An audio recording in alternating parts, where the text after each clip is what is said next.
dívida americana, a gente sabe que está bastante elevada e isso acaba sendo também um foco na questão eleitoral. E eu queria puxar para esse gancho, principalmente quando a gente fala, né, de uma disputa eleitoral bastante forte e agora com possibilidades ou não do Biden sair da disputa. Existe a percepção de que talvez haja a troca após aquele debate, houve reunião com governadores, vai provavelmente ter reunião com a família do Biden. Enfim, a minha pergunta para você é meio capturando esse cenário.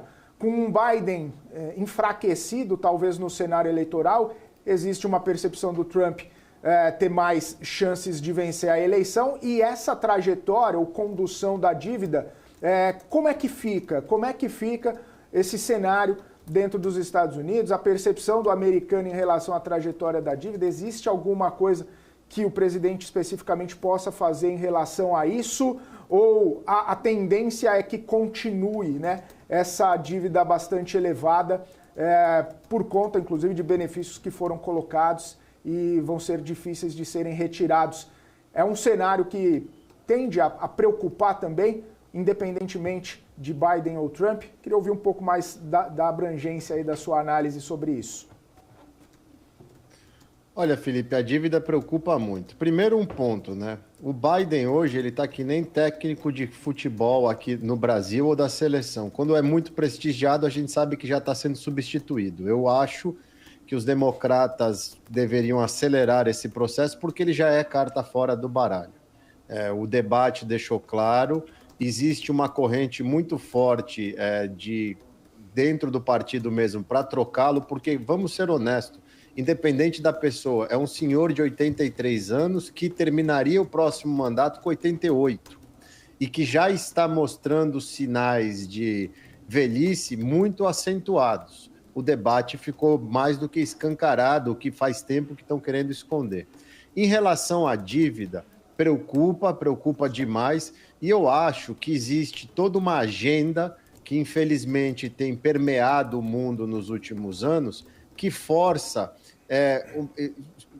diria que precipitações em coisas que vão acontecer. Porque vamos lembrar uma coisa, Felipe. Vamos supor que o Biden saia, vai ter que ser a Kamala Harris a candidata para poder manter o dinheiro arrecadado. Se troca o candidato muito radicalmente, não perde-se um monte de dinheiro que já foi doado para a campanha. Então, provavelmente, será a Kamala, a adversária do Trump. Eu acho que vai ser muito difícil para os democratas conseguirem emplacá-la, porque basta olhar o histórico dos últimos 3 anos e meio e ver o que ela fez, as coisas que ela falou, é muito fácil bater nela. Tanto que já tem até um vídeo do Trump num campo de golfe falando justamente isso. Ela é muito fraca, ela não fez nada como vice-presidente, as poucas aparições que ela teve, ela foi muito mal.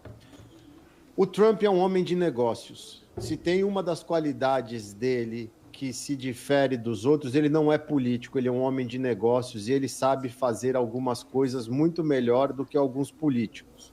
Vide os 4 anos que ele esteve na frente do país, onde pregavam um monte de coisa, e ele fez justamente ao contrário. Quando a gente chega na véspera do Covid, com a economia americana extremamente aquecida, pleno emprego, tudo funcionando, e ainda a política internacional dele rodando muito bem. Ele só meteu tarifa na China, que, veja bem, os democratas não tiraram, inclusive aumentaram o escopo das tarifas. Eu não acho que ele vai deixar a maneira dele governar prejudicar o aumento da dívida. Agora sim, retirar benefícios é uma coisa complicada. Então tem que entender como ele faria isso, mas eu acho que a gestão dele não vai ser um negócio dane-se a dívida, vamos explodir tudo e America First. Ele, óbvio, que vai ser mais protecionista para o americano, vai querer reviver muita coisa da indústria americana, mas com certeza vai fazer ou nomear as pessoas corretas para estancar essa história da dívida que já passou do razoável. Agora, vamos lembrar uma coisa. Quem ajudou a estourar muito isso foram os próprios democratas, porque as pessoas têm memória curta. Já tinha vacina, já tinha se resolvido muita coisa na pandemia, o Biden entra e logo em seguida que entra, soltou um pacote de trilhões sem pé nem cabeça, e que muito desse dinheiro foi por aí, fora todo o financiamento para a Ucrânia, que não para, e até agora questiono, peraí, se a gente está com problema aqui, por que tem que ficar mandando tanto dinheiro para a Ucrânia?